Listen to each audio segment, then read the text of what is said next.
lecture P1. And that is, we'll be doing the exponential form of complex number.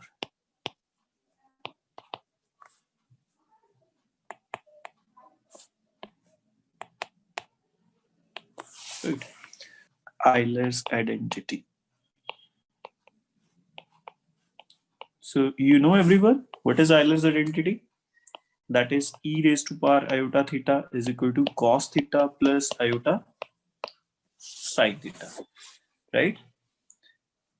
And if let's say your z is a complex number x plus iota y, so it can be written as r cos theta plus iota r sine theta, and that is r e iota theta, right? Yes, sir. So you know that your z bar can be written as replacing iota by negative iota. In the same way here also, your z bar is equal to r e minus iota theta, which is nothing but r cos theta minus iota theta. Sometimes you also write it as r times cis theta, right? So c stands for the cos and iota and then sine, right? Is it okay? So, and there are few properties. If your z is r e iota theta, what would be z in? Yes. Can you tell me?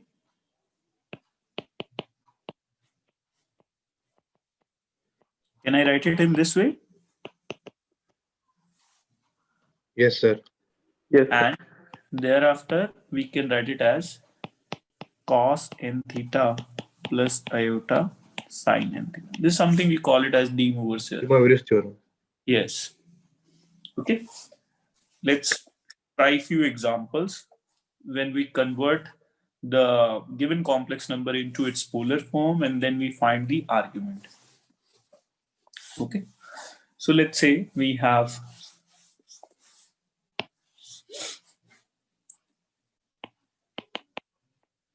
example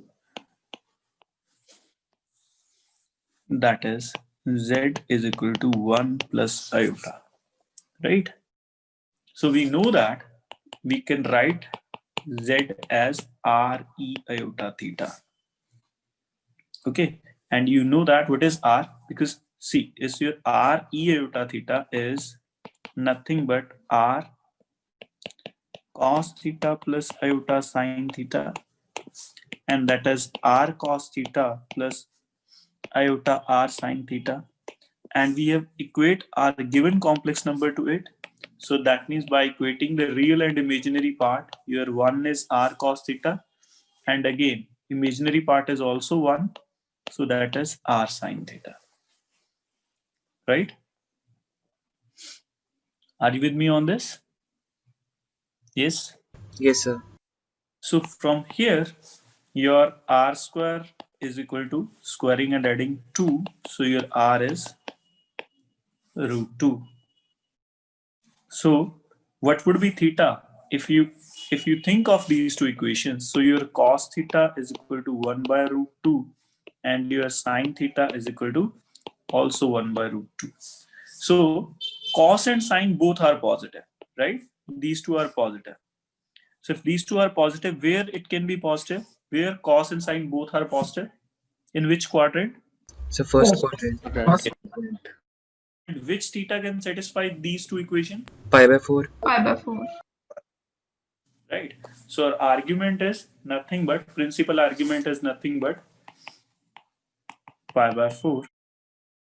And if you want to write it in a form, so our form was r, this was our form, right? So we have computed both things, r as well as theta. So we'll substitute those things. So your 1 plus iota would be root 2 E iota pi by 4. Fine? Yes. Is it okay? Yes, sir. Okay. So let's say we try few more examples where one can be negative as well. So let's say we take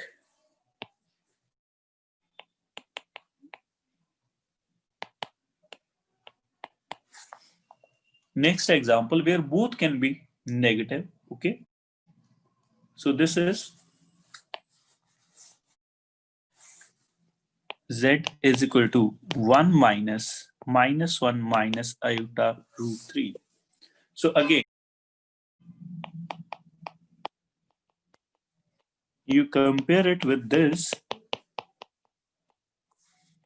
So your r cos theta is equal to minus 1 and r sine theta is equal to minus root 3, right? Because we write it as r e iota theta. Is it okay?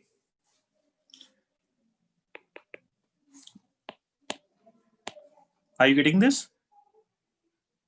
You're getting my voice? Yes, sir. Yes, sir.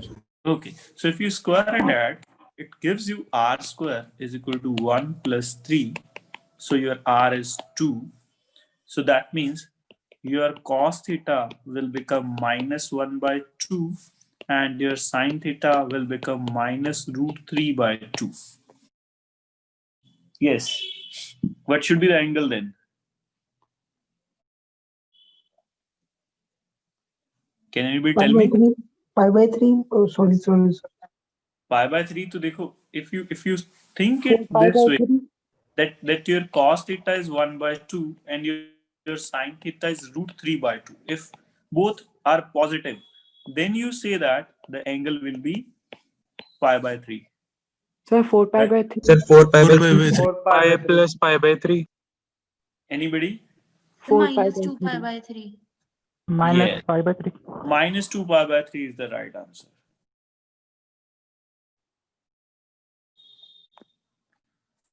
Is it okay? Why minus 2 pi by 3? Can anybody tell me? Sir, because x and y both are negative, which means third quadrant. And since the argument is from minus pi to pi, so Yes. Since the principal argument lying between minus pi and pi, so we'll take that value. So argument of z will be pi by 3 minus pi minus 2 pi by 3. So other answers can be written in the form of argument of z is equal to argument of z plus 2 and 5, right? And that's what minus 2 pi by 3 plus 2 and 5. Yes, you with me? Yes, sir. So let's talk about the neighborhood. Neighborhood of a point z naught in C. So here it C means the set of complex number, right? What is the neighborhood of z naught? That I'm going to discuss. Set S, which satisfies this thing that z should belong to the complex number and every z should be at a distance z naught delta is greater than 0, right? So this set S, right, which consists all those points for some positive radius is called neighborhood of z naught.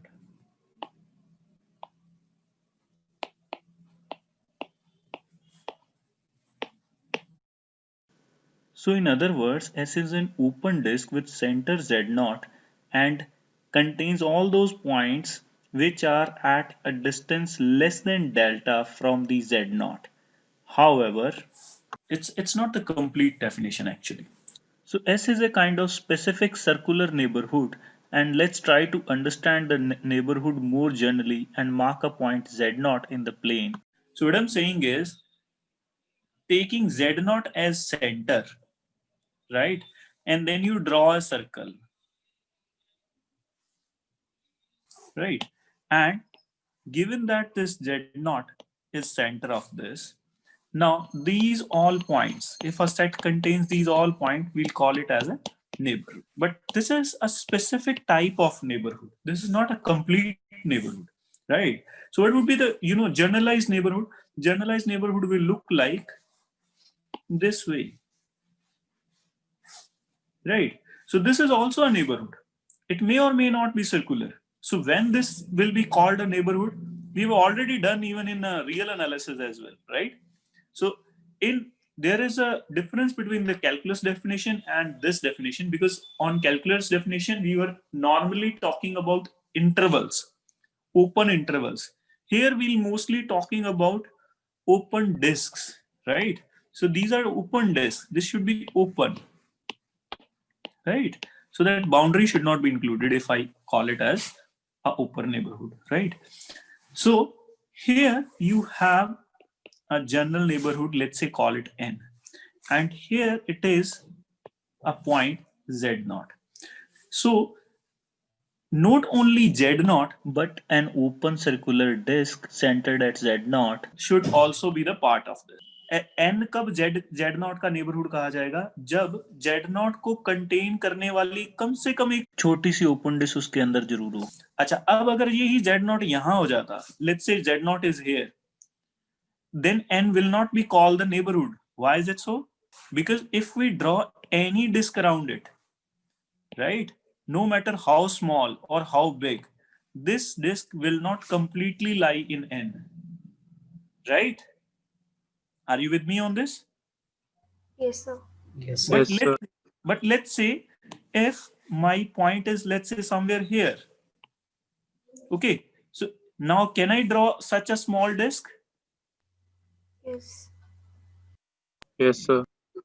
I draw in this way, right? Is it okay? Yes, sir. Yes, sir. Now N will work like a neighborhood of this Z0 as well, right? So can you tell me, no matter how small it is, क्या तरीका हो सकता है? एक छोटा सा तरीका बता सकते हो कि ये डिस्क इसके अंदर आई आए? बाउंड्री पे नहीं होना चाहिए. हाँ, लेकिन मैथमेटिकली कैसे करोगे?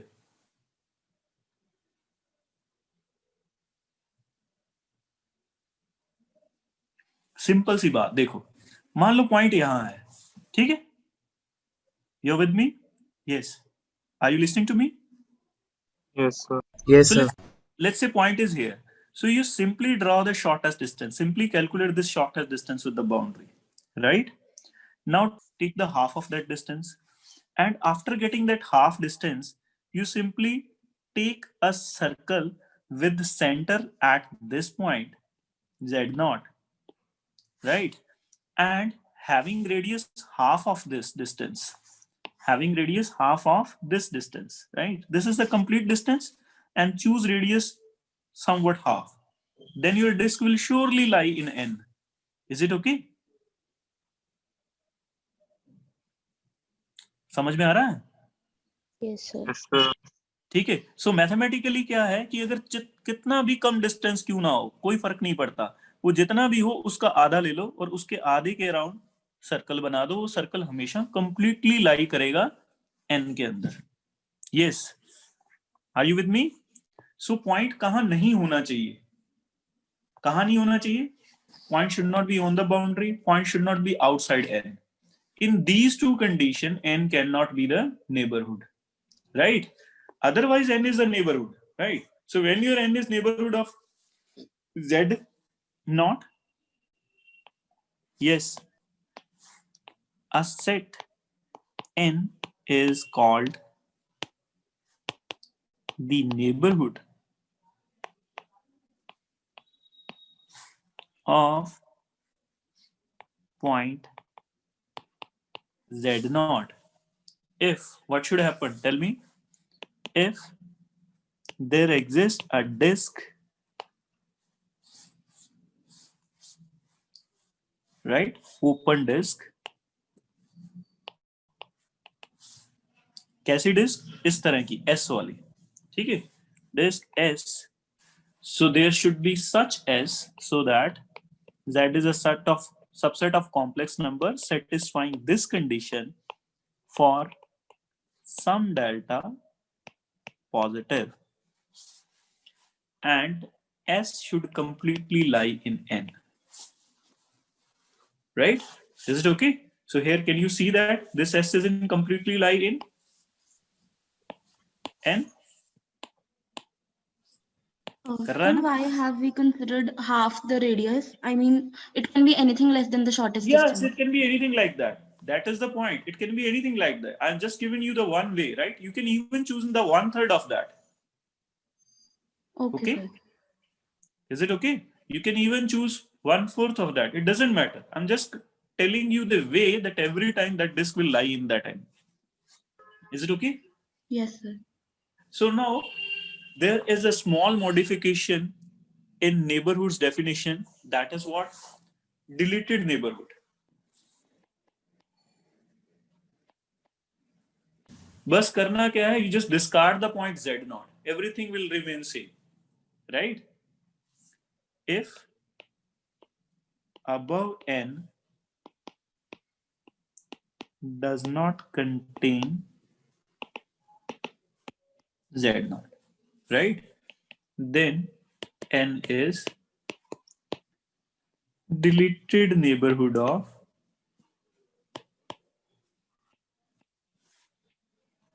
Z0. Is it fine? Yes, you are with me? Is it okay? Yes, sir.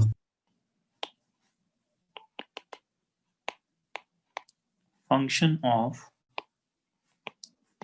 a complex variable.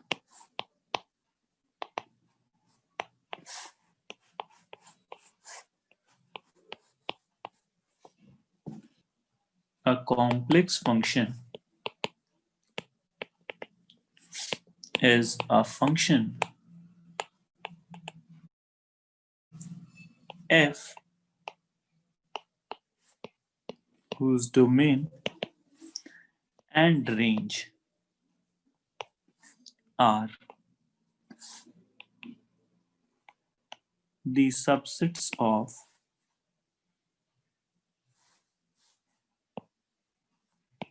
set C. That means complex numbers, right? Is it okay? मतलब हम कौन से लेंगे कॉम्प्लेक्स वैल्यूज फंक्शन जिसका domain और range दोनों ही क्या हो? कॉम्प्लेक्स के सबसेट हो. पहले वो क्या होते थे? आर के सबसेट होते थे. Let's say this function or let's say this function. Here A and B used to be the subsets of R, right? But here if we take another function which is complex valued function, so we call it as, let's say, C to D, where C and D both are subset of complex numbers, and we generally will prefer to write Z to Z square, Z to sine Z, right? So we'll be choosing the independent variable to Z in order to differentiate between Z and X. If we keep X, that means X is a kind of real number, and if we keep Z, so that means Z is a kind of complex number.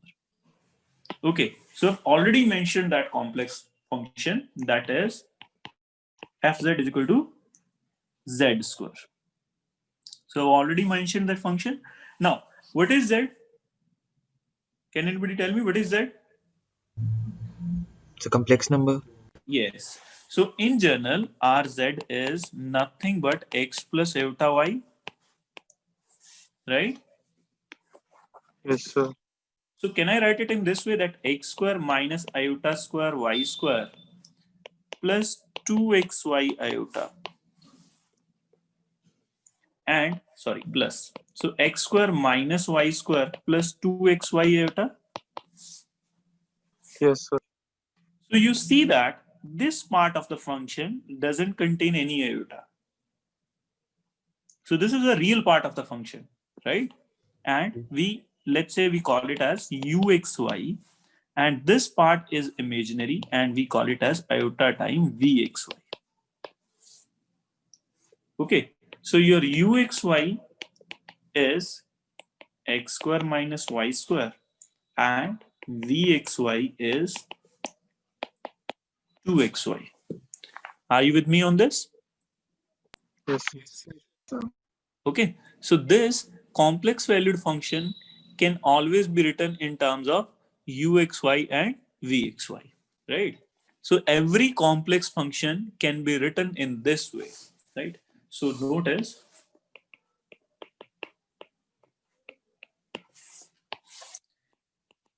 every complex valued function can be expressed as fz. I call it as, let's say, fz. Can be expressed as uxy plus iota vxy.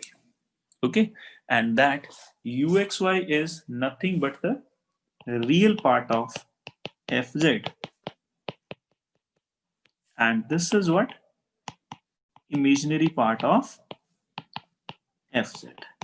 And sometimes in short we can also write it as, let's say, simple u and let's say simple v. Okay, so that means that it will include x and y, that we know, right? समझ आ रही है ये चीज? आसान है? Yes, sir. Yes, sir. ठीक. Exercise. What you need to do is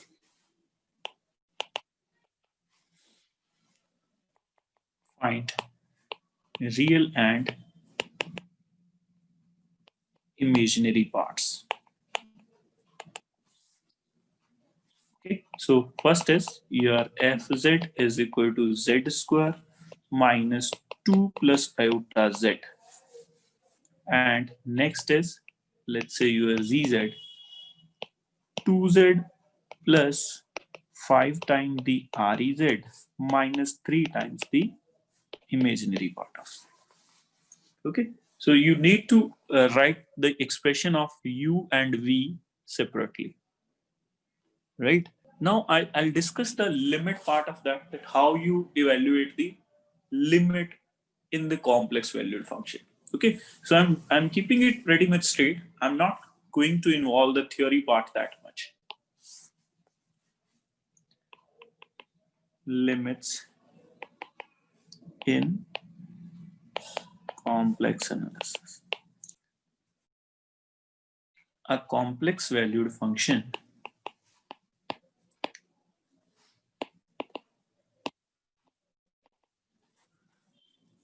fz is said to have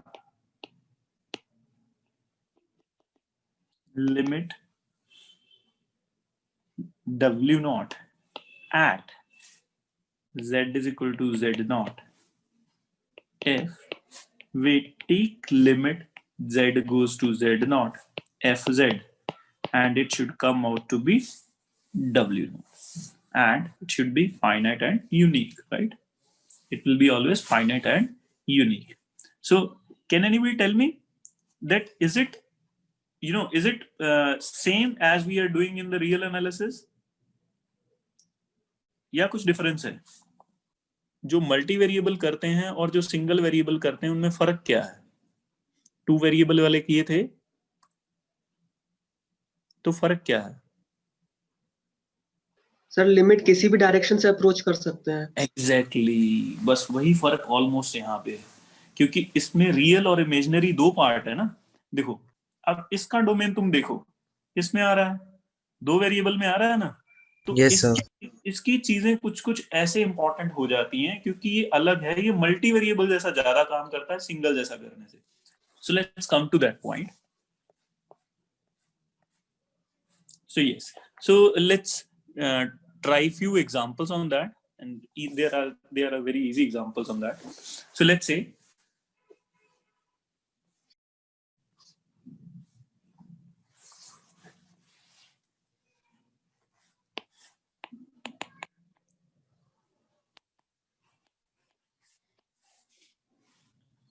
compute z goes to 1 plus iota z square plus iota.